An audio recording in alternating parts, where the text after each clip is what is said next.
Donc nous sommes partis pour 1000 ans d'histoire, vous voyez, hein, 8e siècle, 18e siècle. Bon, bien entendu, je vais survoler, naturellement, parce que sinon, on y est encore demain matin, et puis j'aurai pas la matière pour tenir jusqu'à demain matin. Mais pour tenir jusqu'à tout à l'heure, oui, je vais avoir la matière. Donc, 1000 ans d'histoire, nous allons parcourir ça, et nous allons nous en tenir donc aux personnages et aux événements les plus marquants, bien entendu, de l'histoire de Venise. Alors, Venise, c'est une ville qui n'est pas une ville romaine. Toutes les villes d'Italie, quasiment, sont des villes romaines. Mais Venise, comme Grasse, n'est pas une ville nouvelle, romaine. Donc, c'est une ville qui est apparue au 5e. Non, pas la ville n'est pas apparue au 5e siècle, mais c'est au 5e siècle que des populations commencent à se déplacer du continent vers la lagune. Alors pourquoi? Eh bien, parce qu'il y avait les invasions des barbares, comme on dit, c'est-à-dire de tous ces peuples qui venaient de Germanie, et qui donc ont semé l'insécurité dans les villes romaines qui se trouvaient au bord, au bord de la lagune. Et donc, des populations ont commencé à migrer sur toutes ces îles, et évidemment, sur toutes ces îles, ils ont pu s'installer en vivant de la mer, de la pêche, par exemple, bien sûr. Bon. Alors, ce site est particulièrement facile à défendre. Je prends une phrase de l'historien du XXe siècle, Fernand Braudel, qui disait « La terre est ici tellement discrète, si sûrement dérobée, que seul compte le miroir de l'eau et le miroir du ciel. Il est difficile à ceux qui ne sont pas de la lagune, qui ne la connaissent pas, d'aller y naviguer et d'aller s'y rendre et d'aller conquérir. Et donc, la lagune ne sera jamais conquise pendant les 1000 ans dont je vais parler. Pendant 1000 ans, Venise ne sera jamais prise par des conquérants. Celui qui la prendra, nous verrons qui c'est, on en parlera à la fin.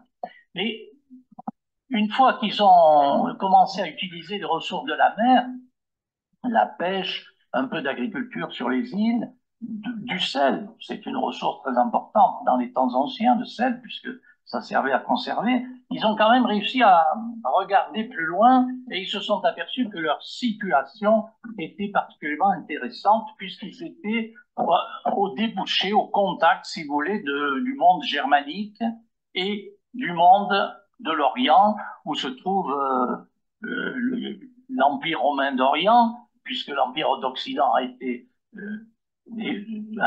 conquis aboli par les invasions barbares. Donc l'Empire romain d'Orient, qu'on appelle l'Empire byzantin après, et puis plus tard le monde musulman. Donc ils sont au contact de ces deux mondes et toute la fortune de Venise viendra grâce au fait de faire passer des marchandises d'en haut en bas et de bas en haut entre ces deux mondes. Donc, au début, ça commence doucement, et puis du XIIIe au XVIe siècle, on arrive à l'apogée de la puissance de Venise, et puis après, cette puissance décline. Donc, on a une première partie qui consiste à voir comment Venise devient puissante. Et ce lion, c'est le symbole de Venise. On va voir pourquoi, bien sûr. Voilà. Donc, après les invasions barbares, je dis l'Empire romain d'Occident n'existe plus, l'Empire romain d'Orient continue d'exister, et l'empereur Justinien, l'empereur d'Orient, cherche à reconquérir l'Empire, et donc il va reconquérir l'Italie, l'Afrique, etc. Mais il ne va pas réussir à restaurer complètement la Gaule, l'Espagne, non. Mais en tout cas l'Italie, et c'est l'Italie qui nous occupe. Néanmoins, en 538, de nouveaux barbares arrivent de l'Est, ce sont les Lombards. Les Lombards qui maintenant sont, bien sûr, ont donné leur nom à la Lombardie. Et ces Lombards qui arrivent vont contribuer à pousser tous les habitants du bord de la lagune à se rendre sur les îles. C'est surtout à partir du VIe siècle que les îles sont véritablement peuplées. Alors, pour eux, ce qui est un avantage, c'est que ces îles vont rester sous la domination de l'Empire romain d'Orient, c'est-à-dire de l'Empire byzantin, c'est-à-dire de ceux qui tiennent l'Adriatique et la mer. Voilà. Et c'est ça l'origine de la fortune de Venise, c'est le fait qu'eux ne sont pas soumis aux barbares, ne sont pas soumis après au pouvoir d'Occident, mais qu'ils restent liés à l'Empire byzantin. Voilà. Donc, les Byzantins désignent des ducs En latin, c'est donc dux, hein, et ces ducs sont les chefs de guerre, et ça donnera en vénitien les doges. Le doge, c'est le duc. En italien, ça donnera le duce, vous voyez, donc ça part du mot dux, voilà. Et donc, le premier comptoir commercial qui se prospère dans la lagune, c'est celui de Torcello. Ce n'est pas tout de suite celui qu'on connaît aujourd'hui, c'est d'abord Torcello. Ce qui va arriver à Torcello, c'est qu'il va être envasé. Donc, ce comptoir commercial va rester quelque temps.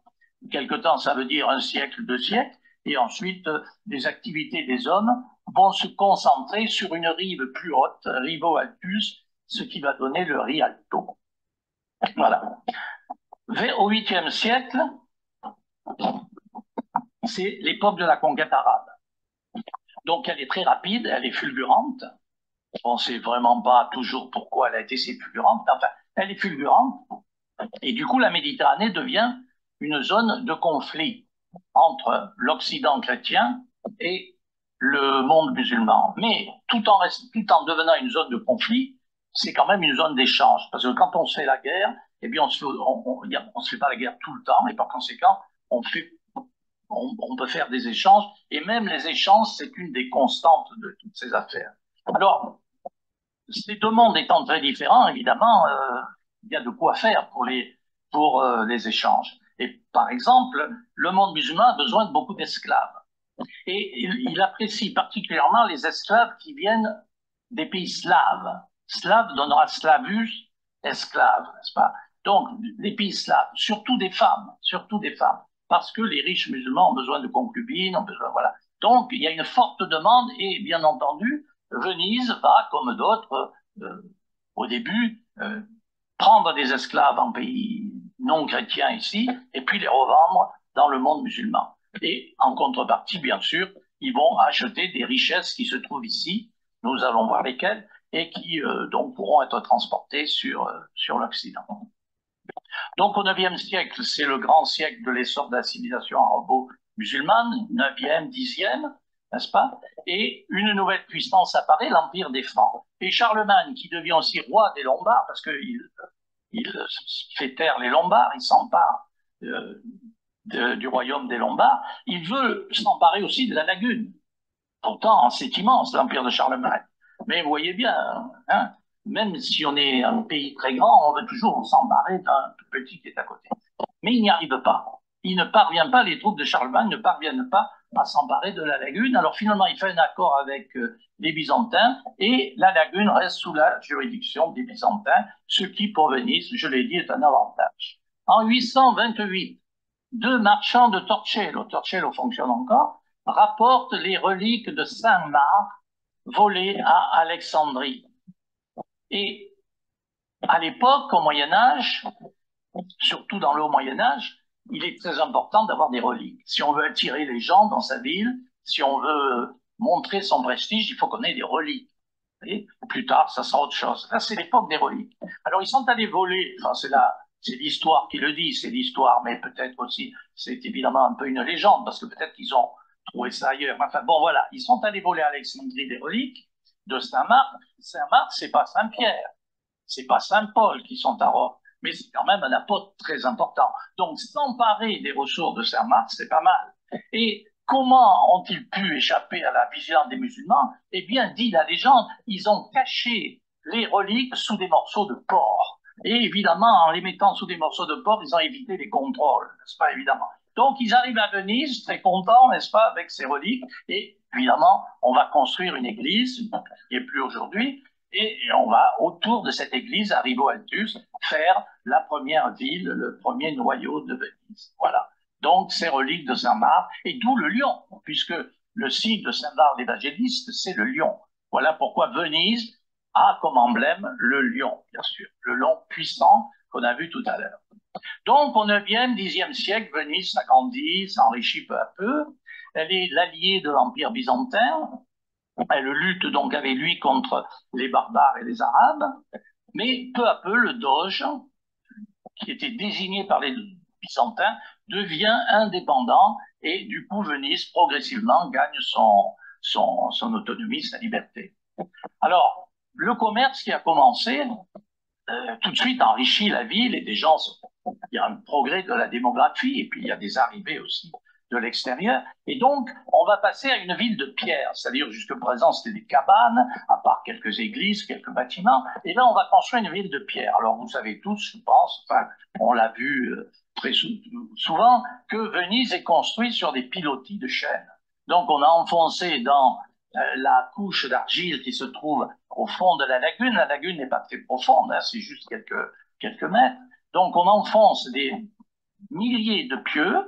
Ensuite, on fait un plancher. Et puis, on construit dessus en pierre d'Istrie. L'Istrie, c'est juste à droite de Venise, à l'est de Venise. Et c'est une pierre qui résiste à l'eau. Donc, c'est très intéressant d'avoir le soubassement en pierre d'Istrie. Et puis, au-dessus de la pierre d'Istrie, comme elle est chère, il faut aller la chercher de l'autre côté, eh bien, on peut bâtir en briques. Donc, voilà le principe de la ville de Venise. Quant au canot, eh bien, on utilise les anciens lits du fleuve. Le Grand Canal, c'est l'ancien lit de la rivière qui coulait lorsque la lagune était dans une beaucoup moins était sèche, quoi. Et donc, on utilise les parties qui sont les plus profondes pour creuser les canaux. Voilà. Donc, alors, à la fin du XIe, Venise a suffisamment d'argent pour remplacer la vieille église par une grande basilique construite par les architectes byzantins. Donc, ce qui fait la marque de Venise, c'est qu'elle est liée pendant très longtemps à la culture de l'Empire romain d'Orient, à la culture byzantine. C'est ce qui fait évidemment sa particularité. Donc, voilà l'allure de l'église construite par les Byzantins. Celle qui est aujourd'hui, évidemment, a été modifiée ensuite. Et dans cette longue de la construction, on redécouvre opportunément les ossements de Saint-Marc qui étaient cachés dans l'ancienne église, parce qu'il y a eu des incendies, elle avait subi des transformations, et donc on ne savait plus trop où étaient les reliques de Saint-Marc. On les redécouvre et elles sont donc dans la crypte de la nouvelle église. Voilà. Et cette nouvelle église va être embellie plusieurs fois au cours des siècles, notamment sa façade allait au XIIIe siècle avec des décors gothiques et évidemment des mosaïques. Alors vous voyez là les bulbes, puisque c'est les dômes, puisque c'est une église byzantine, c'est une église à croix grecque, c'est-à-dire avec les 4 côtés équivalents, parce que c'est une église comme celle de l'Empire d'Orient. À l'intérieur des mosaïques, comme dans les églises de l'Empire d'Orient, 4000 mètres de mosaïques, un des plus grands ensembles du monde. À l'époque, c'est une des plus belles basiliques d'Occident. C'est la plus belle basilique d'Occident, puisque Saint-Pierre de Rome, c'est l'ancienne basilique de Constantin, donc elle n'est pas aussi somptueuse. Et puis, il n'y a pas encore la grande église de Cluny. Cluny, ce sera la plus grande église d'Occident avant Saint-Pierre. Puis après, il y aura Saint-Pierre, évidemment, qui la dépassera. Voilà. Nous arrivons à 2 événements importants. En 1082, l'empereur d'Orient, l'empereur Comène, accorde la liberté de transit aux Vénitiens, c'est-à-dire la liberté de commercer dans l'Empire, sauf la mer Noire, parce que la mer Noire, c'est plutôt les Génois qui viendront, donc pour l'instant par la mer Noire. Et évidemment, quand on leur accorde la liberté de commerce, ça veut dire qu'ils ont des avantages, une exemption de taxes, et 3 échelles. Les échelles, c'est-à-dire 3 comptoirs, 3 ports, 3 quais avec des entrepôts pour mettre les marchandises. Voilà, donc les Vénitiens sont dans l'Empire byzantin, bien installés, à Constantinople, la capitale. Ici, bien entendu, Constantinople, capitale d'Empire byzantin. Et puis, 1084, l'empereur du Saint-Empire romain germanique. Le Saint-Empire romain germanique, le successeur de Charlemagne, par conséquent, eh bien, accorde lui aussi des privilèges et notamment fait de Venise le débouché de toutes les marchandises, au moins, disons, de l'Allemagne du Sud, et même après, même de l'Allemagne du Nord. Donc, voilà des décisions qui feront la fortune de Venise, même si, bien sûr, elles seront en partie remises en cause à certains moments. Nous le verrons. Donc, à partir du XIe, Venise, ce n'est pas un cas unique, Venise. Hein. Il y a d'autres villes en Italie qui sont des républiques maritimes. Donc, il y a Pise, vous les connaissez, il y a Gênes, et puis il y a toutes les autres. Les 2 plus importantes, c'est Pise et Gênes, et Venise. Mais la particularité, c'est qu'au XIe siècle, Venise est la plus importante pour les trafics avec l'Orient. Voilà. Gênes aura sa spécificité, on en reparlera. Voilà, vous voyez, les républiques maritimes, elles vont durer. Alors, celles qui durent le plus, c'est Venise et c'est Gênes. Et Venise et Gênes seront les deux rivales les plus importants, parce que Pise sera battue par Gênes et détruite, donc elle fera plus partie elle sera complètement mise hors jeu. Le XIe siècle, c'est un moment où il y a des changements assez importants, même s'ils ne concernent pas directement Venise. Le monde musulman voit l'arrivée des Turcs. Alors ces Turcs se convertissent à l'islam, mais ces Turcs ne sont pas des Arabes. Et par conséquent, cette civilisation arabo-musulmane est perturbée par l'arrivée de ces Turcs qui vont être de plus en plus puissants et qui vont d'abord créer de l'insécurité. Vous savez, quand on va faire la croisade, le pape dira qu'à cause des Turcs, on ne peut plus aller faire le pèlerinage à Jérusalem. Alors, je ne sais pas si c'est totalement vrai ou bon. Mais en tout cas, ces Turcs vont créer cette insécurité. Donc, ils vont devenir de plus en plus importants. Et puis, c'est le XIe siècle, c'est aussi l'époque où l'Occident s'affirme, donc les températures sont mieux, les villes naissent, Grasse est née à ce moment-là d'ailleurs. Donc, c'est une période de renouveau pour l'Occident, de la sortie de ce qu'on appelait les siècles obscurs, et c'est une époque où l'Occident devient de plus en plus puissant avec les chevaliers, avec les armes, avec la métallurgie. Donc, on voit une reconquête un peu de l'Occident sur l'islam. Alors, par exemple, Pise et Gênes chassent les musulmans de Sardaigne et de Corse. On les avait chassés avant de Provence. Tolède, la capitale de l'Empire de l'Espagne, est reconquise en 1085. La Sicile, les Normands s'emparent de la Sicile en 1090. Voilà. L'Église sera indépendante des pouvoirs civils. C'est l'histoire de Grégoire VII. Et le pape, un de ses successeurs, un pape français, prêchera la croisade et Jérusalem sera conquise en 1099. Donc ça fait un grand changement, c'est-à-dire l'Occident devient plus puissant. Venise au début ne suit pas tellement, ne s'occupe pas des croisades, c'est Gênes qui s'en occupe, mais elle va le faire dans un deuxième temps. Alors les deux autorités les plus importantes de l'Occident à l'époque, c'est l'empereur du Saint-Empire romain germanique et le pape. Et tous les deux se disputent, évidemment, pour nommer les évêques et se disputent la suprématie du pouvoir en Occident. Le pape dit, moi, je suis bien entendu le pouvoir spirituel, et le pouvoir spirituel est au-dessus du pouvoir temporel. Et le pouvoir temporel dépend du pouvoir spirituel. Donc, j'ai le droit de nommer, destituer, etc. Et l'empereur répond, mais non, n'est-ce pas, il y a séparation entre le spirituel et le temporel. Rendez à César ce qui est à César et à Dieu ce qui est à Dieu. Par conséquent, moi, je suis autonome et je suis le maître chez moi. Donc, ils se disputent. C'est l'affaire en Italie des Guelfes et des Gibelins. Les Guelfes étant pour le pape, les Gibelins pour l'empereur. Mais Venise ne fait pas partie de ce combat. Les autres villes, oui, elles sont ou pour le pape ou pour l'empereur. Et c'est pour ça que Venise est choisie lorsque le pape et l'empereur vont faire une paix qui va durer un certain temps. En 1177, Venise sera choisie pour recevoir le pape et l'empereur qui vont faire la paix dans la basilique Saint-Marc. Et vous voyez, c'est un événement gigantesque pour l'Occident, puisque les deux plus grandes autorités vont à Venise et font la paix. Donc le prestige de Venise est considérable à partir de là, en Italie, bien sûr en Europe. Et il sort de cette affaire une cérémonie ultra connue, qui est la cérémonie qu'on appelle celle des épousailles de la mer, lo sposalito del mare. C'est-à-dire que le doge prend son... Alors là, c'est un tableau de Guardi, donc c'est évidemment la situation du XVIIIe siècle.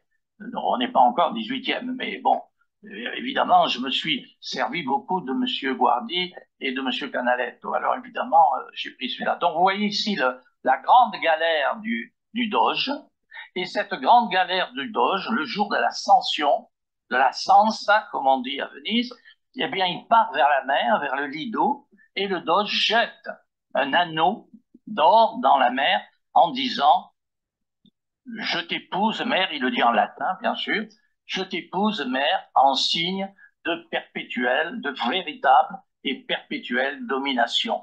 Les fameuses épousailles de la mer, qui se font toujours d'ailleurs, évidemment, pour les touristes à Venise. Donc, à partir du XIIe siècle, les relations se détériorent quand même entre Venise et l'Empire byzantin. Ça, c'est un plan de la capitale de Constantinople. Constantinople, c'est la plus grande ville de l'époque. Hein. C'est 1 million d'habitants, c'est la plus grande ville de l'époque, avec Bagdad un peu avant, mais Bagdad ça n'est plus. Ça n'est plus à son apogée. Donc Constantinople, et vous voyez qu'à Constantinople, il y a désormais les Vénitiens, mais il y a les Génois et les Pisans, parce que l'empereur s'est dit quand même, ces Vénitiens, ils sont trop puissants, et donc il faudrait peut-être que je les mette en concurrence. Et donc les relations se détériorent, je ne vais pas évidemment les détailler, et du coup, à un moment donné, en 1171, tous les Vénitiens de Constantinople sont arrêtés, et même tous les Latins seront massacrés un peu plus tard. Donc, à partir de cet événement, Venise constitue une flotte, 120 galères qui sont envoyées pour attaquer Constantinople, mais à l'époque, ça pouvait arriver, même une flotte puissante, il y avait la maladie, il y avait les épidémies, la flotte est dispersée, le doge rentre, vaincu, il est condamné à mort, exécuté, et à partir de là, le doge n'aura plus de pouvoir absolu, il ne pourra décider que dans des conseils, c'est-à-dire qu'il ne pourra plus décider tout seul. Il reste chef d'État, mais il n'a plus de pouvoir personnel. Vous voyez. Bon, voilà. Donc, lorsque le pape Innocent III prêche au début du XIIIe siècle la 4e croisade, Venise va profiter de cette occasion pour détourner cette croisade de son but qui était d'aller attaquer l'Égypte. Alors, parce que pour aller attaquer l'Égypte, il fallait que Venise fournisse les bateaux et fasse passer les croisés en Égypte. Donc, Venise demande d'être payée. Bien sûr, elle accepte, mais il faut payer Venise. Or, les croisés n'ont pas l'argent. Ils n'ont pas. Alors, Venise dit, ben, c'est facile, puisque vous n'avez pas l'argent, vous allez faire un certain nombre de conquêtes pour nous. Et c'est ainsi que commence la croisade dans l'Adriatique. Bon, je viens à Constantinople. Finalement, tout ça se termine avec des querelles avec des usurpateurs, un empereur. Bon, ils se querellent entre eux, donc évidemment, ça les affaiblit. Et finalement, le 12 avril 1204, les croisés s'emparent de Constantinople. Évidemment, le pape crie au scandale, puisque des chrétiens attaquent d'autres chrétiens, des chrétiens d'Orient, mais bon, voilà. Et cela se fait avec le doge de Venise. Il a 90 ans, il est aveugle, il est parti avec la flotte, et il magouille tout ça pour que Venise puisse s'emparer de l'Empire byzantin. Et effectivement, c'est ce qui arrive. Donc, et on fonde un empire latin de Constantinople. Voilà. Et Venise s'empare des îles d'Orient, de grands vastes territoires. Voilà. Et à partir de là, Venise va devenir une puissance mondiale. Voilà, la ville est pillée. Alors, par exemple, vous voyez les chevaux qui sont sur la basilique, ils viennent de l'hippodrome de Constantinople. Vous voyez. Après, ils iront ailleurs, ils iront un peu à Paris, une fois. Bon, voilà. Donc, c'est les chevaux de Constantinople. La ville est pillée, de l'or, des colonnes, de marbre, tout ça va en partie sur la basilique et ailleurs. Mais Venise est devenue une très grande puissance puisqu'elle a maintenant un empire colonial. C'est l'époque de Marco Polo. C'est l'époque. Alors, il n'est pas le seul à naviguer, hein, bien sûr, à aller si loin. Mais lui, on le retient parce qu'il a fait son bouquin quand il a été prisonnier par les Génois. Il a écrit son livre en français, le livre des merveilles. Donc, voilà. Et donc, nous arrivons au moment où Venise, comme a dit un historien, devient la souveraine de la Méditerranée, 13e, 16e siècle. Alors voilà, le lion de Saint-Marc, Pax Tibi Marseille, Evangelista Meus, donc que la paix soit avec toi, Saint-Marc, notre évangéliste. Voilà. Bon, alors, là encore, quelques changements. Venise est donc au centre de cette économie monde de l'époque qui fait qu'on fait venir les produits de Chine, d'Orient, on les amène chez les Arabes, on les amène chez les Byzantins et ensuite on les amène en Occident. Et puis l'Occident renvoie du bois, des métaux, des esclaves et ça part dans l'autre sens. Voilà. Puis les épices, j'ai peut-être oublié les épices, le poivre, la cannelle. Évidemment, les épices, c'est très léger, très cher, donc c'est excellent pour le commerce. Alors, regardez les revenus de Venise en 1432. C'est 1,1 million ducats. Ducats, c'est la monnaie de Venise, on en parle après. Alors, on ne sait pas ce que c'est 1 million de ducats, mais ce n'est pas le but. Le but, c'est de comparer. Et les revenus de la France et de l'Angleterre sont de 1 million de ducats. Donc, vous voyez la puissance de Venise. Alors, évidemment, pour la France, c'est un peu triché puisque nous sommes en 1432. Et en 1431, Jeanne d'Arc est brûlée. Donc, ça veut dire que la France, là, elle était en très mauvais état. Donc, évidemment, il n'y a qu'1 million de revenus, mais le Royaume de France, c'est beaucoup plus d'habitude, évidemment. Mais l'Angleterre, non. Donc, vous voyez, Venise, cette cité, c'est autant que le Royaume d'Angleterre. C'est énorme, vous voyez. Donc, il y a 600 000 ducats qui viennent du port de Venise, des revenus du port de Venise, 300 000 ducats des territoires de terre ferme, c'est-à-dire des territoires autour de Mantoue, des villes qui sont en Vénétie aujourd'hui, et puis 180 000 des îles comme la Crète, vous voyez, dont le Nègrepont, ici, en Grèce. Voilà les îles dont sont emparés l'État vénitien après la chute, après avoir pris Constantinople. Vous voyez, c'est ces îles-là. Donc voilà l'empire de Venise, et puis Corfou, et puis ici des îles aussi, voilà. Et donc, alors ce qui est en jaune là, c'est des territoires qui sont attribués à Venise, mais qui donnent à des seigneurs, parce qu'ils ne veulent pas s'occuper de... Et puis bientôt, ils auront Chypre, voilà. Donc des revenus considérables de cette ville, cité, qui est capable d'être aussi puissante que des États. Alors, quels sont les facteurs de cette puissance? On va un peu en parler. Alors, sur ce tableau, on voit le premier pont du Rialto. Vous voyez, le premier pont qui a traversé le Grand Canal. Alors, il y avait un pont-levis au milieu pour permettre aux bateaux de passer.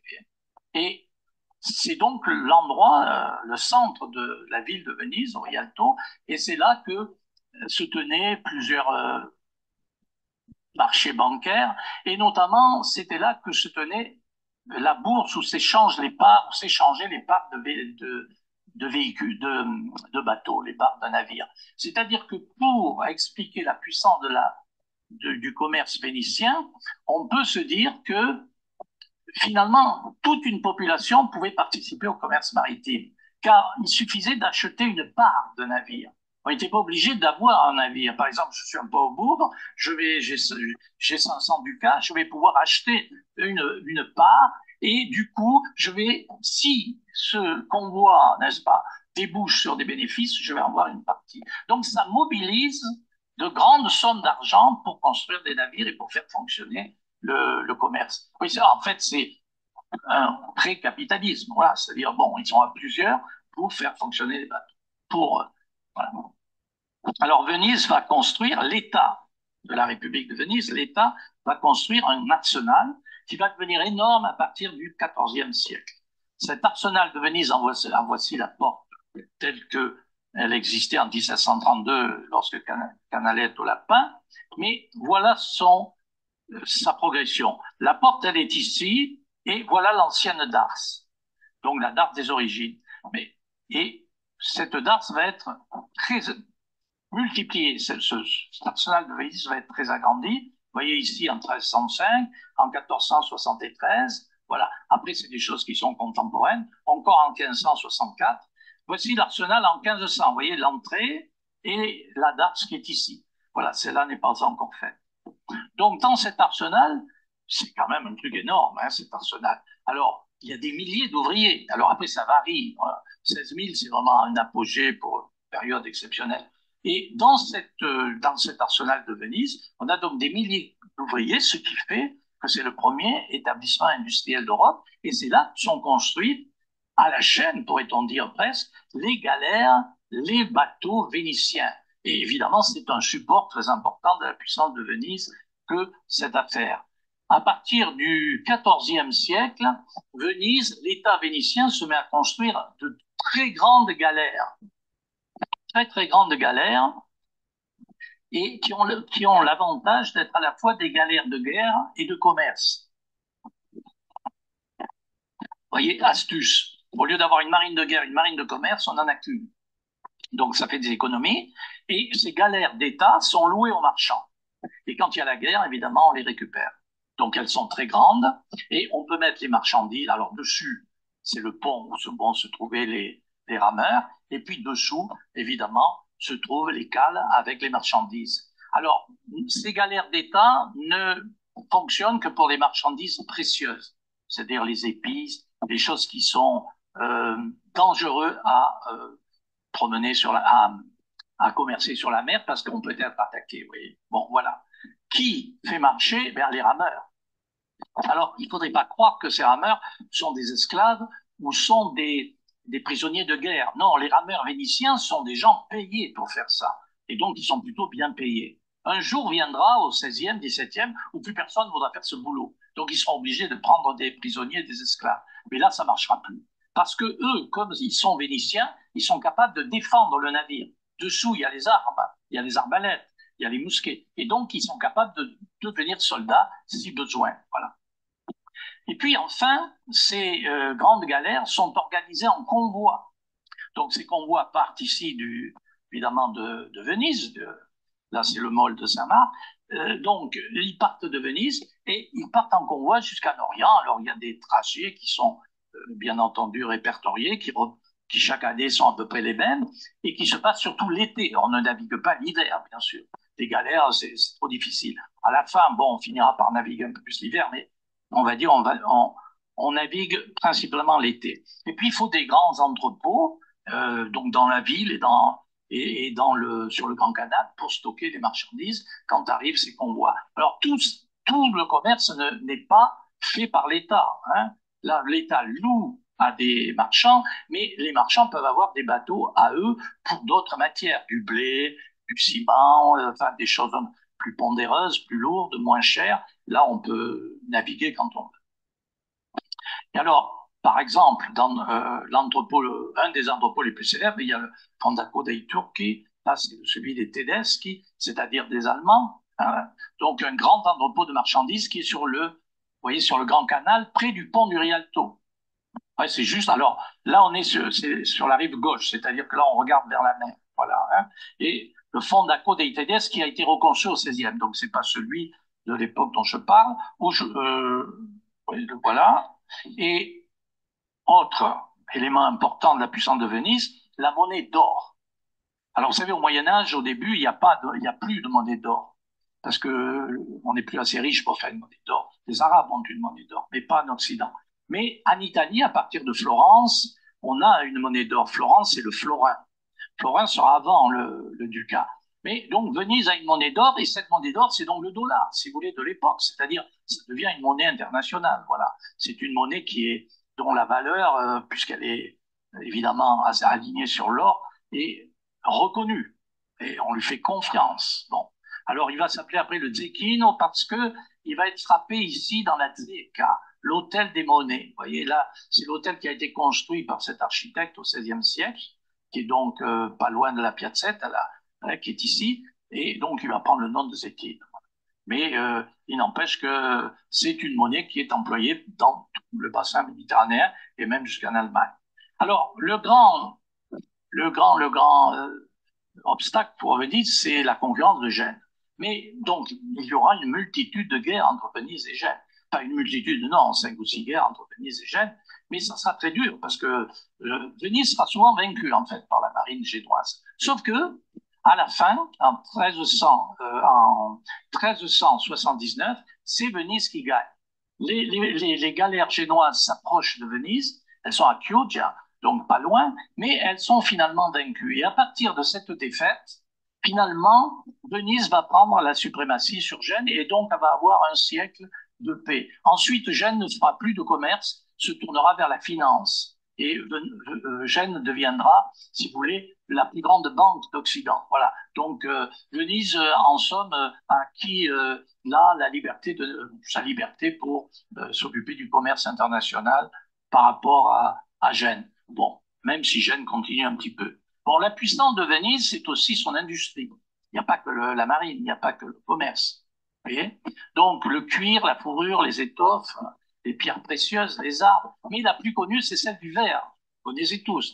Elle a été déplacée en 1291 pour des raisons de sécurité. Donc, vous voyez sur cette gravure, le doge, vous voyez, il a ce chapeau caractéristique, qu'on va revoir tout à l'heure, et sur cette gravure, il visite ces ateliers qui sont très surveillés par l'État. C'est un secret absolu que celui du verre, parce que Venise détient là un secret qui met très en avant sur ce qui se fait ailleurs, et donc c'est très très contrôlé. Bon, vous savez que Colbert réussira à piquer le secret des Vénitiens, mais c'est pas tout de suite, là on n'y est pas encore, hein, évidemment. Bon. Donc Venise est un État puissant, avec un gouvernement aristocratique. Et ce gouvernement aristocratique de Venise, aristocratique, ça veut dire que ce sont les premières familles, les premiers marchands du début qui ont gardé le pouvoir. Et d'ailleurs, ils ont interdit à tout autre de venir dans leur voûte. Donc, ils sont 2000, 3000, et il n'y a qu'eux qui peuvent voter, vous voyez. Donc, c'est un gouvernement, aujourd'hui, on trouverait ça scandaleux. Mais vous allez voir que c'est pas si scandaleux que ça a des avantages. Donc, c'est un gouvernement aristocratique, mais ces aristocrates sont obsédés. Alors, ce ne sont pas des aristocrates d'épée, ce ne sont pas des aristocrates comme en Occident, comme chez les Francs. C'est des aristocrates, en fait, du travail, des aristocrates du commerce, des hommes d'affaires, hein, bien sûr. Donc, ils créent des richesses. Et ils sont obsédés par l'idée d'empêcher toute tyrannie. Il faut absolument empêcher que le doge puisse donner son pouvoir à son fils. Il faut absolument empêcher que le doge soit toujours élu dans la même famille. Donc, on invente un système d'une complexité inouïe entre élection, tirage au sort, ça dure pendant des jours et des jours, plusieurs tirages au sort, de sorte que le doge qui sort, il est impossible. Pas de campagne électorale et pas de magouille parce que c'est trop compliqué pour qu'on puisse prévoir quelque chose. Et donc, on a un doge qui est le chef de l'État, qui porte le cornetto, qui est donc adulé, mais qui en fait ne peut prendre aucune décision en dehors des conseils. Voyez. Donc, quand c'est des décisions législatives, c'est le Grand Conseil. Quand c'est l'économie, la politique étrangère, c'est le Sénat. Venise est le premier pays qui envoie des ambassadeurs et qui reçoit les rapports des ambassadeurs. Et grâce à Venise, on connaît beaucoup de choses qui se passent en Europe parce que ces ambassadeurs sont des gens instruits, qui observent, qui restent plusieurs années dans le pays étranger. Bon. Et donc, ce gouvernement, ah oui, j'ai oublié le Conseil des Dix. Le Conseil des Dix, ce sont les inquisiteurs d'État. Hier, dans le film on a vu à un moment donné Casanova puni, passer devant les inquisiteurs d'État, être puni. Donc ils étaient très redoutables. On pouvait dénoncer, on mettait un papier dans une boîte là, on pouvait dénoncer. Mais cette justice de Venise, elle était terrible pour tout le monde, pour les riches comme pour les pauvres. Donc on a l'impression d'une justice assez bien administrée. Et au fond, Venise n'a pas de révolte populaire. Au fond, Venise n'a pas de, comme à Florence par exemple, ou à Rome, elle n'a pas de révolution, vous voyez. Ce qui fait qu'en fait, on pourrait dire, bon, après, je suis pas sûr, mais j'ai cru comprendre que au fond, ces gens de Venise ont quand même bien profité, vous voyez. Cette richesse n'était pas concentrée uniquement chez les marchands. Grâce au travail, grâce à l'arsenal, où ils étaient très bien payés, grâce aux marins, je le disais, qui sont bien payés aussi. Donc finalement, tout le monde un peu en profite, à des degrés bien entendu divers. Donc il y a un patriotisme très fort, même dans le peuple, un patriotisme très fort, et un patriotisme très fort aussi dans les classes dirigeantes. Voilà, tout au moins à la période qui nous occupe là. D'ailleurs, on se rend compte, ce peuple doit bien se rendre compte quelque part qu'il a un niveau de vie bien au-dessus de tous les autres. Parce que le niveau de vie à Venise, c'est 15 fois le niveau du Royaume de France. Vous voyez? Bon, disent-ils sur les bouquins. Ouais. Mais bon, vous voyez l'échelle. Ils sont très au-dessus du reste de l'Occident. Ils peuvent donc être assez satisfaits. Venise compte 100 000 habitants avant la Grande Peste de 1348, qui vient avec un bateau génois. Hein, c'est les Génois qui ont mené cette peste. 50 000 après, donc c'est comme à Grasse. Hein, la moitié des habitants disparaissent avec la Grande Peste. Et puis, elle aura un maximum à 170 000 habitants au XVIe siècle. Alors, il y a 6 quartiers dans Venise, voilà, là, c'est un plan de 1573. Alors, cette population de Venise, le clergé. Le clergé a une situation un peu différente d'ailleurs, puisqu'il est soumis au contrôle de l'État. Ce qui fait qu'en cas de conflit avec le pape, alors il y a souvent des conflits avec le pape pour des raisons matérielles, hein, les États, les magouilles diverses, bon. Et du coup, quand le pape veut punir, ben, le clergé de la République n'ose pas suivre les décisions du pape. Ils obéissent à l'État. Sauf peut-être les ordres religieux. Cette église-là, c'est l'église des franciscains. Alors, les franciscains et les dominicains, c'est les ordres qui s'installent au XIIIe dans toutes les villes d'Occident. Eux, ils obéissent plus au pape. Mais le clergé séculier, lui, est vraiment mis à l'écart de la politique, mais il a une obligation de réserve et il paye l'impôt. Donc, il est au régime de tout le monde. Parce que tout le monde à Venise paye les impôts, des grands marchands jusqu'aux plus modestes. Donc, je l'ai dit, le pouvoir est aux patriciens, seuls à avoir le pouvoir politique. Au-dessous, il y a des citoyens Ils ne votent pas, ils ne décident pas, mais ils sont marchands ou fonctionnaires, ils ont de belles fonctions, et puis ils peuvent s'investir dans la vie de la cité, on va voir, notamment dans les organismes financiers et charitables. Bon, dessous le peuple, les artisans, les ouvriers de l'arsenal, on a vu, les esclaves, il y a des esclaves à Venise. Mais leur sort n'est pas le pire. Je ne les ai pas mis en dernier, les esclaves, parce qu'ils ont au moins la sécurité de l'emploi. Puis ils sont des esclaves domestiques. Donc, les esclaves domestiques, ça peut être mauvais, ça peut être pas trop mauvais. Bon. Et puis, les misérables. Il y a des misérables, il y a des enfants abandonnés, il y a beaucoup de gens abandonnés, vous voyez, des enfants, parce que les naissances illégitimes, on va en reparler après. Donc, on abandonnait les enfants. Et là, c'est l'État qui s'en occupe. Il s'en occupe par des organismes qui s'appellent les hospitals et les hôpitaux.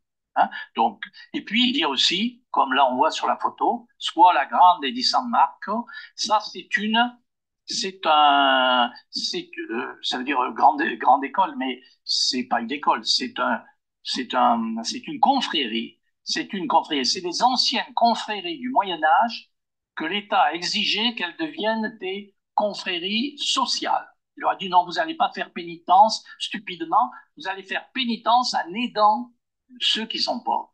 Et donc, ce sont des organismes où les citoyens, ceux qui ne sont pas marchands, ceux qui ne sont pas dans ceux qui décident, s'investissent, ils gèrent ça, c'est beaucoup d'argent, ils ont donc de magnifiques salles, ils font travailler des peintres, ils font travailler des artistes, et ils secourent les malheureux. Voilà. Et puis en dernier, les étrangers, il y a beaucoup d'étrangers à Venise, bien sûr, on verra, il y en a de plus en plus. Et puis des juifs qui étaient d'abord sous la Judée, ça veut dire la juiverie, et puis ensuite dans le quartier du ghetto, qui a donné ghetto, bien sûr, pour les autres quartiers. En Europe, à partir du XVe siècle, l'Empire ottoman devient de plus en plus puissant. Donc les Turcs ottomans ont pris le pouvoir en Anatolie, ils sont de plus en plus puissants, ils vont remplacer l'Empire byzantin. Mais ces Turcs ottomans sont des ennemis pour Venise. Et là, Venise va s'épuiser, évidemment. Et c'est comme ça que Venise va développer son domaine de terre ferme, soit pour pouvoir rassembler les ressources contre les Turcs, soit pour compenser les pertes qu'elle va avoir quand, bien entendu, les Turcs vont s'emparer de ces territoires. Donc, c'est le Doge. Vous voyez, on voit là un très beau portrait de Doge. Et ce Doge, François Foscari, va donc conduire cette politique de conquête sur la terre ferme. Alors, Venise n'a pas d'armée, c'est pour ça qu'il faut un condottiere, c'est-à-dire un chef de guerre, un entrepreneur de guerre qui, lui, a des soldats, qui, lui, n'est-ce pas, peut mobiliser des forces, et Venise va conquérir tout un territoire dans l'intérieur des terres. Ça va être accéléré par la prise de Constantinople par les Turcs en 1453, par le sultan que vous avez ici, Mohamed II ou Mehmed II. Hein, c'est un tableau de Bellini, parce que lui, il est allé négocier, parce que les Vénitiens n'ont pas mis longtemps à faire, bon, Constantinople est tombée, c'est horrible, la Constantinople chrétienne n'est plus, Sainte Sophie est prise par les Turcs. Mais 4 ans après, Venise recommençait à faire du commerce avec les Turcs, évidemment. Sauf que les Turcs sont très puissants. Et ils sont puissants en Méditerranée, et ils sont puissants sur la mer. Et donc, Venise a un problème. Est-ce qu'il faut qu'on lutte contre les Turcs? Et à ce moment-là, il faut s'allier à la puissance qui va devenir dominante. C'est l'Espagne. Mais l'Espagne est très puissante en Italie, donc c'est dangereux pour Venise. Ou alors faut-il s'allier avec la France, qui est contre l'Espagne, on va le voir. Et là, c'est moins dangereux, mais du coup, on est seul devant les Turcs. Vous voyez, donc c'est un dilemme. Alors souvent, Venise restera neutre, en fait. Restera neutre. Bon. Alors voilà, devant cette montée des Turcs et de la prise de Constantinople, les Italiens s'entendent.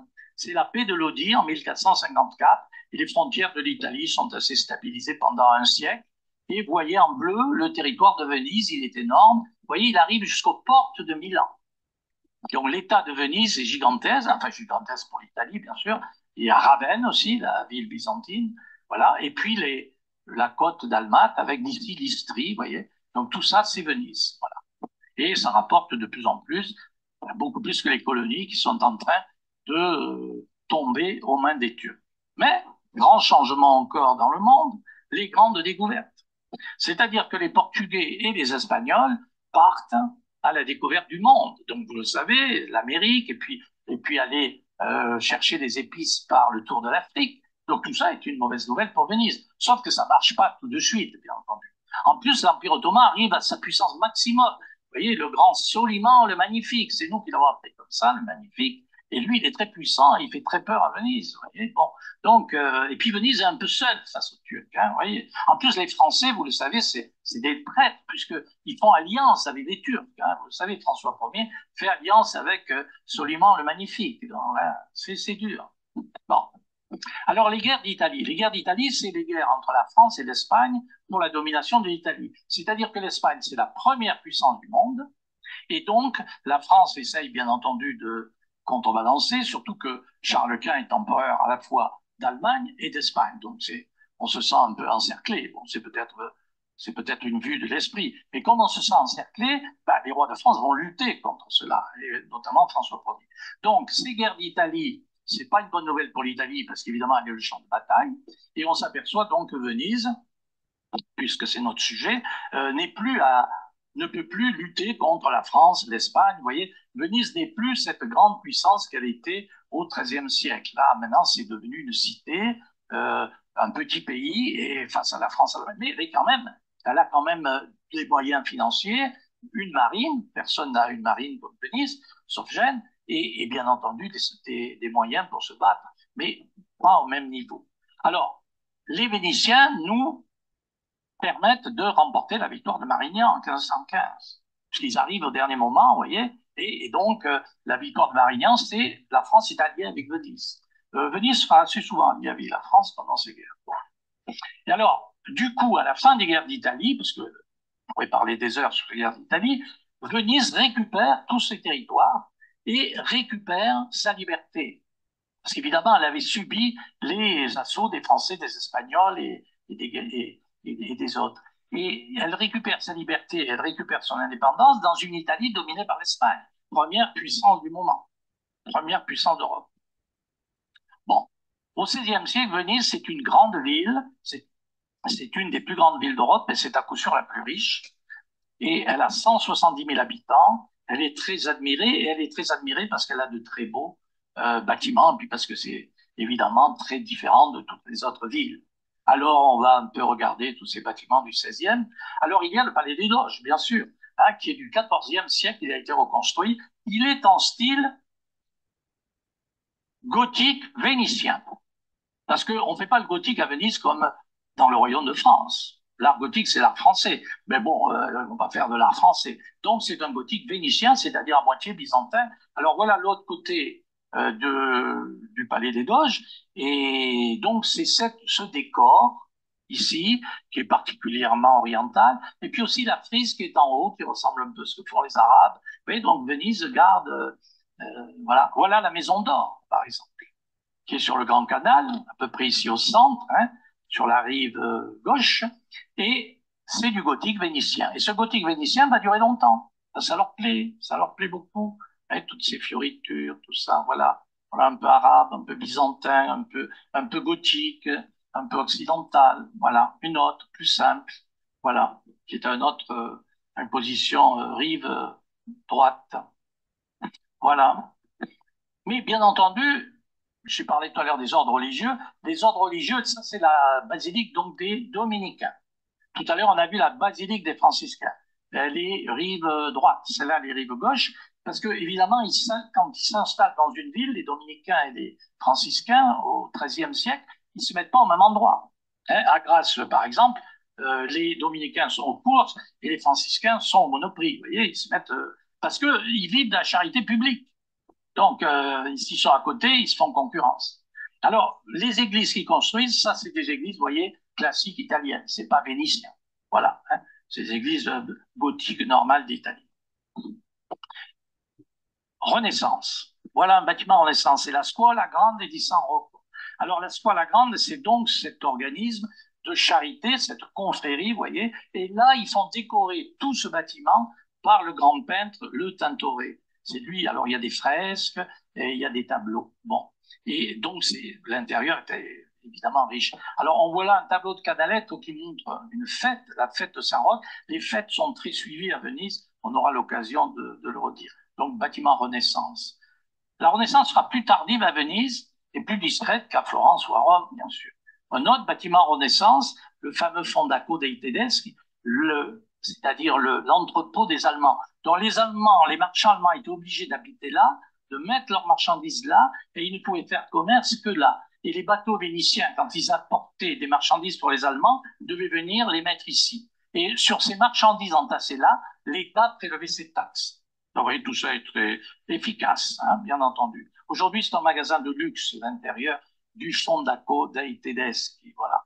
Alors, c'est parce qu'il se repère facilement, parce que quand on met sur Google les Américains, là, le Venise, et tout de suite, ils montrent ce truc de luxe, voilà. Le campanile est construit au XVIe siècle, Renaissance. Et puis regardez la place, donc qu'on appelle la Piazzetta. Donc à Venise, la place, il n'y a que la place Saint-Marc et la Piazzetta. Tout le reste, c'est des campos, donc c'est pas le mot Piazza. Donc cet architecte florentin de la Renaissance, Sansovino, va construire la Zecca. La Zecca, elle est donc là derrière, on l'a vu tout à l'heure. La Loggia, c'est cette entrée des bâtiments administratifs qui se trouvent là, et cette bibliothèque dans laquelle vont arriver tous les livres des Grecs qui ont été chassés de Constantinople. Vous savez, quand les Grecs, les savants grecs, sont partis d'Orient, ils ont été chassés par les Turcs, ils sont venus se réfugier en Italie, et notamment un plus important que les autres, ils ont donné une partie de leurs livres à l'État vénitien. Donc voilà la bibliothèque. Et puis, dans la campagne vénitienne, dans cette campagne qu'on a vue, dans ces territoires de terre ferme, ces nouvelles villas à l'antique avec l'architecte Palladio. C'est-à-dire, puisque c'est la Renaissance, on revient à l'Antiquité, et donc on combine en quelque sorte le retour à l'Antiquité, puis la modernité de l'époque. Voilà, les villas de Palladio. Alors, il n'a pas fait que des villas, Palladio, il a fait des églises aussi. Donc, sur ce tableau de Canaletto, on voit l'église Saint-Georges, qui est en face, donc, Saint-Marc, hein, sur une île. Voilà. Et qui est donc, pareil, à l'antique, devant des nefs, et puis avec un dôme, bien sûr, qui donc rappelle ce qui se faisait dans l'Antiquité, ou en Orient. Alors, à Venise aussi, l'arrivée des savants grecs, mais aussi l'arrivée des imprimeurs allemands. Vous savez que l'imprimeur a été inventé en Allemagne, et donc un Allemand, Jean de Spier, arrive à Venise et crée un centre d'imprimerie qui deviendra important, qui deviendra un des plus importants d'Europe, avec au XVIe siècle, Venise sera le premier centre d'imprimerie d'Europe. Donc ça, c'est une révolution énorme, hein, qui est celle de l'imprimerie, et Venise en prend largement sa part. Renaissance artistique, c'est l'arrivée de la peinture à l'huile. Alors, elle arrive par un Sicilien, là, Antonello, qui vient habiter à Venise, et du coup, pour Venise, en tout cas. Voilà les premiers tableaux Renaissance par rapport, qui changent donc de ce que sont faisait à l'époque gothique. Giovanni Bellini, l'Estase de Saint-François. Alors, il a un frère, donc ça, c'est le tableau du frère aîné, et puis il a de petits frères. Alors, lui, c'est pas à l'huile, vous voyez, c'est un peu plus gothique, vous voyez.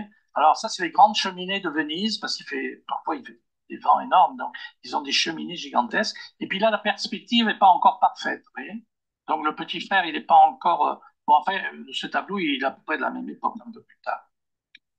Et puis, trois grands peintres à Venise à cette époque.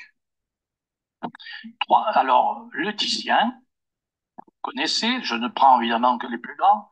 Alors, il se fait connaître, le Titien, par ce tableau qui est dans la basilique des Franciscains. Ce tableau de l'Assomption de la Vierge. C'est le premier tableau qu'il fait et qui le rend célèbre. Ensuite, il fera beaucoup de portraits. Celui qu'on connaît le plus dans les livres d'histoire, celui-là, là, mais il y en a d'autres. C'est la Vénus d'Urbain. Ça, c'était pour un seigneur d'Urbain. Donc, l'Assomption de la Vierge, voilà. Lui, c'est un portraitiste éminent. Et puis, Véronèse. Véronèse, le tableau des noces de Cana, qui est au Louvre. Et lui, alors, il est réputé pour ses couleurs, bon, vous le savez. Et le troisième, c'est Tintoretto, le Tintoret. On a vu tout à l'heure le corps de Saint-Marc et de Venise. Voilà, les trois grands peintres du XVIe siècle. Mais Venise est aussi une ville de plaisir et de fête. Alors, ceux qui ont vu le film, évidemment, ça a commencé comme ça, par la fête, par le carnaval. Bon, et ces fêtes à Venise sont très suivies, D'abord parce qu'au début, comme là, en 1496, ben, elles amènent des confréries, c'est-à-dire les scuoles et les confréries viennent en masse. Donc il y a du monde, évidemment, vous voyez, aux fêtes de Venise. Et il y a très souvent des fêtes. Et il y a une participation populaire. Voilà. Alors là, vous voyez la place Saint-Marc telle qu'elle était en 1496. Aujourd'hui, elle est plutôt comme ça, puisque là, il y a de nouveaux bâtiments, et là, il y a de nouveaux bâtiments. On les a vus tout à l'heure, et on les reverra encore. Alors, nous sommes au XVIe siècle. On ne peut plus attirer les touristes seulement par les reliques. Donc, il y a un autre moyen d'attirer les touristes, c'est d'avoir les courtisanes. Et les courtisanes sont extrêmement nombreuses à Venise. En 1514, comme l'État y fait très attention, les surveille et les encourage, donc il y en a 11 654 pour 150 000 habitants. Alors ça paraît gigantesque, mais je vous assure, Paris, ça devait être à peu près du même ordre, même si Venise a la palme. E il y a en plus, édité par l'État, il catalogo di tutte le principali e più onorate cortigiane di Venezia, c'est-à-dire les plus honorés, les plus connus. Et là, il y a les prix et tout. Et donc, il y a à peu près 200 courtisanes qui sont, vous voyez, et ce pont-là s'appelle le pont des Tétons. Pourquoi le pont des Tétons? Parce que nous sommes dans un quartier nous sommes au quartier de San Polo, pas loin du Rialto, et là, les courtisanes ont l'autorisation et même sont incitées à montrer leurs seins aux gens qui passent, surtout la nuit. Et la République veut ainsi lutter contre l'homosexualité qui est terriblement réprimée. On est condamné à mort. Hein. Donc voilà, les courtisanes, elles font une œuvre de salubrité publique, n'est-ce pas? Et la plus célèbre de toutes, c'est Veronica Franco, une courtisane honorée. Vous voyez? Montaigne, d'ailleurs, note ses talents de poétesse. Il a lu des. Moi, j'ai lu aussi de Véronica Franco. Et donc, il dit, ouais, mais elle est très bonne. Parce que, comme elle est courtisane, au fond, elle est un peu enviée par les femmes simplement mariées à de riches marchands. Parce que quand vous êtes une femme mariée à un riche marchand, vous avez droit à rien à l'époque. Hein, vous êtes soumise. Vous n'avez pas d'autonomie. Or, les courtisanes ont une autonomie. Elles ont de l'argent et elles peuvent parler aux gens importants, elles sont reçues, et elles peuvent écrire, elles peuvent publier.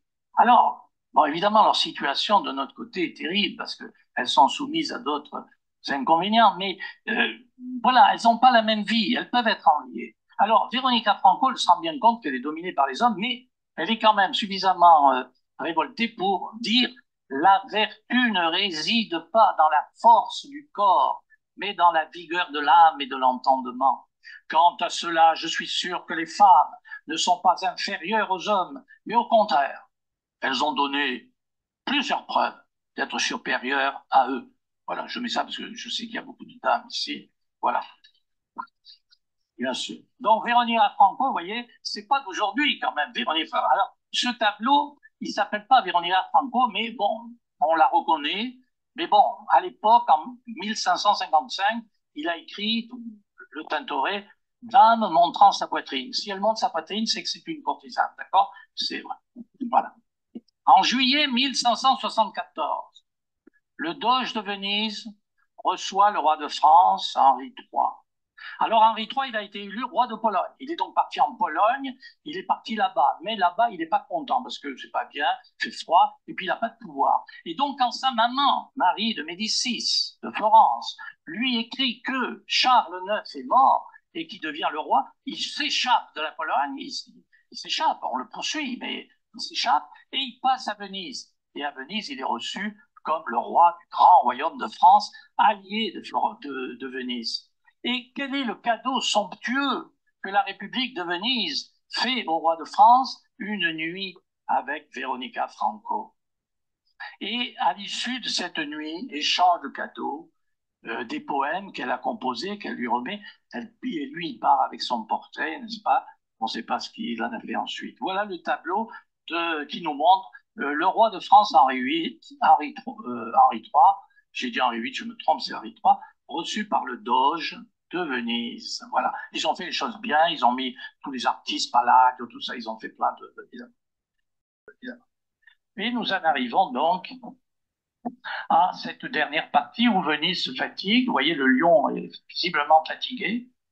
hein. Et donc, il y a bien la splendeur de Venise, mais il y a aussi la décadence et puis la fin. Voilà. Mais ça reste magnifique sur le plan artistique. C'est ce que nous allons voir. Alors, 1571, tout à l'heure, c'est la victoire des marines chrétiennes à Lépante sur les Turcs. C'est une nouvelle qui est célébrée dans tout l'Occident. Et vous voyez que Véronèse a fait ce tableau qui montre Saint-Marc présentant à la Vierge Marie la République de Venise. Elle va se faire féliciter par la Vierge Marie, c'est normal. Une telle victoire. Surtout que la victoire de Lépante, c'est 100 galères de Venise sur les 200 qu'il y avait. Donc Venise a fait la moitié. Hein. Mais en réalité, cette victoire de Lépante, donc on se dit les Turcs sont finis. Pas du tout. En fait, ils perdent des bateaux, mais alors ils n'auront plus une marine puissante au point d'être les maîtres de la Méditerranée. Mais par contre, ils vont susciter la piraterie des barbaresques. Et la mer Méditerranée va être infestée par les barbaresques, par les pirates, jusqu'à la prise d'Alger en 1830. Vous voyez, ça sera le dernier. Voilà. Donc, il va y avoir ces barbaresques. Alors, c'est pas tous des Arabes et c'est pas tous des musulmans, parce qu'il y avait des chrétiens qui, voulant se lancer dans cette activité fructueuse, se faisaient turcs, mais faccio turcs. Ils se faisaient turcs pour pouvoir faire les pirates. Mais il n'empêche que les Turcs ne sont plus la puissance navale dominante, mais bon, il y a la piraterie. Mais ça ne les empêche pas de conquérir les territoires de la République de Venise. Vous voyez, l'Empire ottoman, c'est tout ça. Alors, ils s'emparent de Chypre en 1572, de la Crète, la carte est de 1600, on ne sait pas, mais voilà, de la Crète, donc Venise perd son empire colonial. Et puis, autre mauvaise nouvelle, donc évidemment, comme elle n'a plus l'empire colonial, c'est plus difficile pour faire du commerce parce que cet empire colonial, par exemple la Crète, c'est excellent pour faire escale. Alors elle garde des petits ici, Coron, Modon, Corfou, elle garde quand même des petits ports, mais bon, c'est pas aussi intéressant. Et puis, qu'est-ce que je veux dire? Oui, donc jusqu'à ah oui, et le deuxième mauvaise nouvelle, c'est que le commerce atlantique commence à se développer, puisque les Espagnols ont des colonies en Amérique, les Portugais passent par le tour de l'Afrique, ils ramènent des épices. Donc, ce commerce atlantique devient important, et en plus, Venise ne va pas dans l'Atlantique, ne va plus. Avant, Venise y allait, parce qu'il fallait aller jusqu'en Angleterre, jusque dans les Pays-Bas, mais Pays-Bas espagnols par exemple, mais là ils ne vont plus puisque il y a les Espagnols et les autres. Et même en Méditerranée, voilà que les nouvelles puissances navales anglais et hollandais viennent en Méditerranée. Donc Venise n'est plus seule, voilà. Et donc elle a des concurrents désormais. Peste terrible de 1630. 50 000 morts encore sur 150 000 habitants. À partir de là, et avant même l'économie, la démographie stagne. Vous voyez, 150 000 habitants, 137 000 après à la fin. Donc, vous voyez, la population n'augmente plus, mauvais signe. Bon, mais ils arrivent quand même à construire cette très, très belle basilique Santa Maria de la Salute, Sainte Marie de la Santé, qui va coûter, alors c'est l'architecte baroque de Venise, Longhena, qui l'a fait, mais elle va coûter 400 000 ducats. 400 000 ducats, c'est-à-dire pratiquement tout un an du rapport des colonies de Venise, 500 000 ducats. 500 000 ducats les colonies, 800 000 ducats la terre ferme, 700 000 ducats de Venise. Désormais, c'est la terre ferme, c'est-à-dire l'agriculture, l'industrie des territoires vénitiens qui rapportent le plus. Donc Venise n'est plus ce qu'elle était, simplement une république maritime. Mais non. 17e, 18e, c'est encore une étape. Les Anglais développent l'industrie textile, bientôt c'est la révolution industrielle. Et puis, Colbert, Louis XIV font de la France le pays du luxe. Et pour faire de la France le pays du luxe, ben, il faut le piquer aux Vénitiens. Parce que c'était eux les dentelles, c'était eux les glaces, c'était eux les tissus, la soie, c'était eux tout ça, vous voyez. Et donc, ben, c'est la France qui devient progressivement le pays de luxe à la place de Venise. Donc, toujours les pirates en Méditerranée, et puis Marseille, c'est-à-dire le royaume de France, est désormais présent en Méditerranée. Voilà. Et Venise perd donc ses colonies La dernière, c'est la Morée, qu'elle avait acquise. Mais la Morée, c'est un pays pauvre, c'est pas très gênant qu'elle ait perdu. Ça vaut pas grand-chose. Voilà, 3 millions d'habitants pour Venise, pour l'État de Venise, 140 millions, 140 000 pour la ville. Vous voyez, le commerce de Venise désormais reste important, mais il stagne, tandis que par exemple celui de la France, du Royaume de France, triple de 1740 à 1790. Bon, après il y a la Révolution, c'est fini, mais là, vous voyez, la France au XVIIIe siècle multiplie, alors elle le triple là, mais elle avait doublé avant. Donc, vous voyez, le commerce de la France se développe de manière incroyable. C'est le commerce avec les colonies, les esclaves et la sucre et tout ça, bien entendu. Bon. Donc, une autre période, vous voyez, le déclin, c'est que les patriciens maintenant ne font plus de commerce. Ils ne risquent plus leur argent. Ils ont des propriétés terriennes. Ils se tournent essentiellement vers les richesses de l'agriculture, de l'industrie. C'est moins dangereux que la mer. Bon, enfin, il y en a encore, mais voilà, c'est plus tellement eux qui font ça. L'esprit civique est en déclin. Vous voyez, on est moins content d'être dans la République de Venise. La criminalité s'accroît, il y a des problèmes, la justice est moins et réussit moins à maintenir l'ordre. Et puis Venise reste un peu dans son coin, refus de l'esprit des Lumières, c'est d'être des philosophes français, refus de toute réforme de l'État. C'est pas refus de toute réforme de l'État, c'est qu'en fait on essaye de réformer l'État, mais on n'y arrive pas. On n'arrive pas parce que la situation est bloquée, puis parce qu'il y a trop d'intérêts, c'est trop difficile. Vous avez vu, c'est un État extrêmement complexe que l'État de Venise. Donc Venise se fige, et ça, c'est pas très bon. Bien entendu, voilà un tableau qui montre une famille patricienne au XVIIIe siècle, Pietro Longhi. Bon. Mais Venise reste la capitale des plaisirs et des jeux. Alors ça, évidemment, c'est sûr. Le carnaval finit par durer 6 mois. Il ne s'arrête plus. Parce qu'au début, le carnaval, c'est très court. Hein, c'est au moins avant le carême. Bon. Mais là, ils le reprennent après. Ils le reprennent à d'autres moments. Au printemps ou en automne. Et pourquoi? Parce que, bah, évidemment, c'est très bien. On met des masques, tout le monde est inconnu, on fait un peu ce qu'on veut, voilà. Bon, tout ça, ça crée une effervescence. Et puis, on profite de l'argent accumulé. Hein, Venise ne produit plus tellement de richesses, mais profite des richesses acquises. Et bon, il y a différentes sortes de masques. Là, il n'y a que celui-là. Ça, c'est un tableau de Tiepolo, le grand peintre vénitien du XVIIIe, scène de carnaval. Il y a aussi les maisons de jeu. Les maisons de jeu sont très nombreuses. Il y en a même une d'État. Et le rideau. Et là aussi, on est masqué. Et là aussi, tout se passe donc en secret. Vous voyez, donc, plaisir et jeu. Bon. Et, ah oui, le voilà. J'ai été obligé de le mettre. Casanova, bien sûr. Un des symboles de cette période. N'est-ce pas? Voilà. Donc, il a raconté toute sa vie dans un livre bon, très important de 4000 pages en français, parce qu'évidemment, au 18e, et même avant, c'était utile d'écrire en français. Mais je ne vais pas parler de Casanova parce que il y a trop, Madame Fener, sait trop bien en parler, donc peut-être si vous avez des questions, on pourra. Mais enfin voilà, alors lui, ce Casanova, il passe qu'une partie de sa vie à Venise, hein, parce que finalement, il finit en prison à cause des scandales qu'il provoque. C'est le symbole de la séduction. Vous voyez, c'est le symbole des plaisirs, mais c'est aussi le symbole du savoir. C'est-à-dire qu'il sait beaucoup de choses, il parle plusieurs langues, voilà. Mais c'est pas un type qui produit des richesses. Donc, vous voyez, pour l'économie, il ne sert pas à grand-chose. Bon, c'est un peu vil ce que je dis par rapport au film que j'ai vu hier. Mais enfin, voilà, je suis pas baroque. Hein, bon. Et il se définit comme vénitien. Il est très attaché à Venise. Voilà. Bon. Venise est à ce moment-là la ville qui reçoit le plus de visiteurs en Europe. Donc, elle s'embellit. Vous voyez la place Saint-Mars en 1730. Vous voyez, les nouveaux bâtiments. C'est des bâtiments administratifs. Voilà. Hein, des procurati, parce que les procureurs, c'est des fonctionnaires de Venise. Voilà. Donc, une très belle ville. Alors, très belle ville. Le pont du Rialto, il est construit en 1588. Il y a un concours, il y a Michel-Ange qui participe, mais c'est pas Michel-Ange qui gagne. C'est un type qui s'appelle Antoine Dupont. Pour construire un pont, c'est pas mal.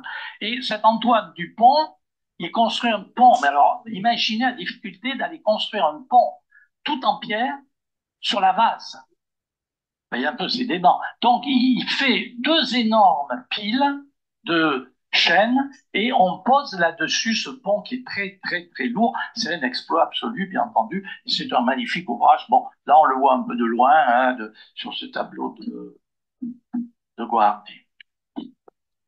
Très belle bâtisse. Celle-là est encore Renaissance parce qu'elle date de 1582. On est sur le Grand Canal, vous voyez ici, là, pas très loin de Saint-Marc. Mais ensuite, bien sûr, des, euh, des palais baroques comme on a ailleurs en Italie. Donc, on n'a plus de spécificité vénitienne, sauf que, évidemment, ce qui est spécifique de Venise, c'est qu'il y a une entrée sur le canal et une entrée sur la rue. Hein, et que donc, euh, tout ce qui est, toutes les affaires se font en bas et puis le logement, voilà, se fait en haut. Voilà, Longhena, donc c'est cet architecte. Bon, là, il a fait que commencer, il est mort avant là. Voilà. Et pareil ici, c'est de Longhena, mais il a pas achevé ce palais qui est donc aujourd'hui un musée d'art moderne et qui se trouve donc au quartier de San Polo ici, au milieu du Grand Canal. Et puis, la musique, parce que Venise, c'est la ville de la musique. Et vous savez, en 1607 est créé à Mantoue le premier opéra. Alors, attention, à l'époque, il n'y avait pas de femmes qui pouvaient monter sur scène, au début du XVIe. Hein. Et donc, les rôles étaient tenus par les fameux castrats. Alors ça, c'est très important, on a une conférence là-dessus. Donc, les Italiens étaient très forts pour les castrats, pour les fabriquer ou pour les former. Et donc, ces castrats, là, dans ces images, bien sûr, ce sont des femmes, mais non, il ne faut pas voir les femmes, il faut voir les castrats.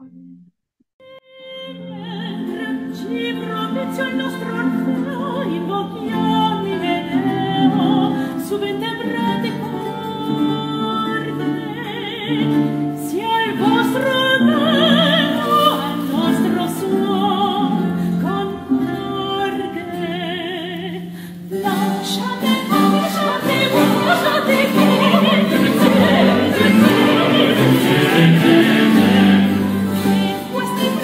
questi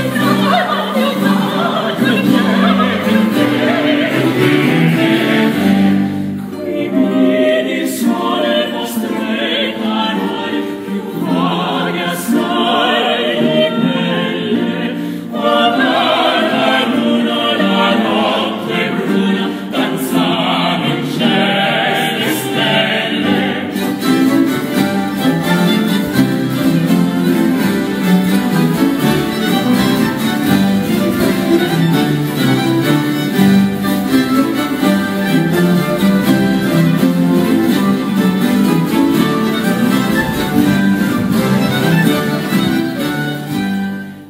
Puis Goldoni, qui est le Molière italien.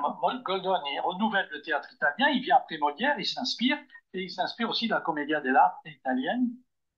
Et c'est donc quelqu'un qui écrit un nombre impressionnant de pièces qui sont encore jouées souvent. Et finalement, il finit en France parce que il gagne pas assez d'argent en Italie, et donc il vient diriger le théâtre italien en France, et puis il va écrire en français et sera pensionné par le roi jusqu'à la Révolution.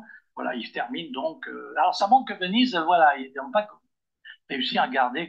Bon, la production artistique exceptionnelle, on l'a vu, on ne va pas y revenir. Donc Canaletto, Guardi, Longhi. Alors bien entendu, il y en a beaucoup d'autres, mais j'ai pris que ceux qui étaient les plus connus et les plus importants. Et puis, voilà, un tableau de Pietro Longhi qui, lui, s'intéresse à la vie quotidienne, donc la polenta. Parce que la polenta, depuis le XVIIe, il y a la culture du maïs en Vénétie, et donc c'est devenu une alimentation importante pour le peuple. Hein, normalement, à Venise, tout le monde mange à peu près les mêmes plats, mais la polenta est plus spécialement, bien sûr, un plat populaire parce qu'il est le moins cher, bien sûr. Voilà. Et puis, comme peintre dont on a vu son tableau là sur le carnaval, Giambattista Tiepolo, qui est un grand fresquiste. Alors, il va finir sa carrière lui aussi en Espagne, ailleurs, mais il fait de grandes fresques. Et comme à Venise, on sait faire de grandes toiles, eh bien, ces fresques sont faites sur de très, très grandes toiles pour éviter que ça fissure, etc. Alors, pas toujours, mais... Et là, vous voyez, donc, le plafond du chapitre de la scuola, c'est-à-dire toujours ces organismes, ces confréries qui manient beaucoup d'argent. Et puis ici, dans l'église de la Pietà, eh bien, une grande toile aussi sur Marie Immaculée.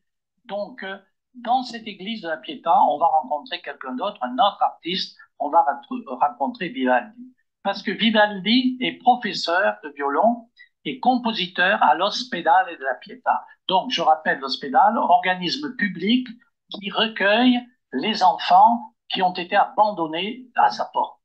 Donc, il existe un tour d'abandon et donc la courtisane, la femme mariée qui a eu un enfant, il ne fallait pas, un bâtard, etc. Donc, on vient abandonner cet enfant, il n'y a pas de conception. On vient abandonner, on met l'enfant dans le tour tourne, et la sœur, généralement c'est une religieuse, recueille l'enfant de l'autre côté. Alors, ça, c'est très courant en Italie. Bon, il y en a même à Grasse, à cette époque, sur le cours, il y a un tour d'abandon sur le cours. Il y a à Grasse 15 enfants trouvés par an, à peu près au XVIIIe siècle. Vous voyez, chaque année, dont la ville de Grasse s'occupe. Donc, c'est le système italien. Donc, Venise n'est pas la seule à faire ça. Mais ce qui est, par contre, typiquement vénitien, c'est que ces enfants, ici des filles, sont éduqués d'une façon extrêmement efficace et très belle éducation par l'État. Et notamment, elles ont Vivaldi comme prof de violon, et donc elles deviennent des musiciennes. Et aussi des chanteuses. Donc les concerts de l'Ospedale, il y a 4 ospedali à Venise, donc les concerts de l'Ospedale della Pietà sont suivis, alors il y a beaucoup d'hommes qui viennent parce que finalement, elles sont en clôture, comme des religieuses. Mais les clôtures à Venise, ça marche pas terriblement, notamment en période de carnaval. Donc il y a foule, hein. Rousseau, il raconte qu'il y était, il est allé voir. Bon, donc, il y a beaucoup de monde à ces concerts. Et en plus, non seulement il y a des concerts, mais il y a aussi des femmes qui chantent dans les églises, dans l'église de la Pietà.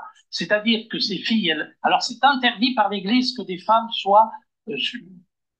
chantent à la messe. C'est interdit. Parce qu'elles pourraient concurrencer Dieu même, n'est-ce pas, dans l'esprit des hommes. Donc, évidemment, on interdit aux femmes de chanter. Ça sera très récent, hein, ça date du XXe siècle, l'autorisation. Et donc, ces femmes à Venise, on les autorise quand même, parce que Venise, c'est la République de Venise, hein, on sait qu'elle abat sur le clergé, mais évidemment, on les cache. Et on les cache en haut, dans la tribune pour la chorale, derrière des grilles, et c'est encore plus, sans doute, c'est encore plus attirant pour ceux qui viennent là. Donc, les messes de la Pietà sont très suivies, comme toutes les messes à Venise, d'ailleurs.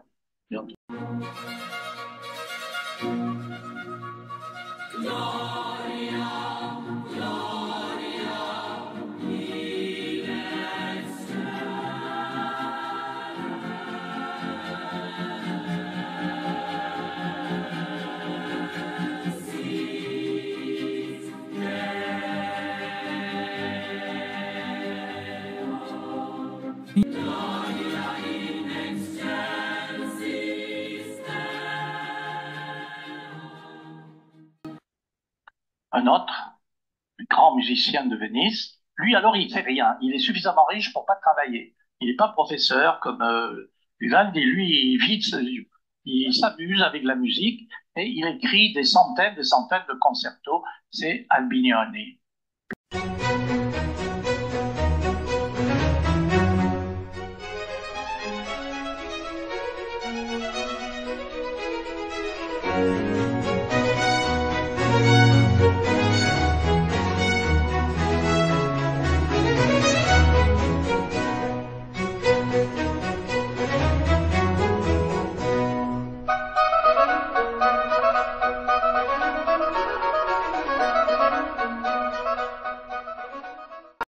Mais c'est une autre musique maintenant qu'il faut entendre.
Donc, l'armée se nourrit sur le pays.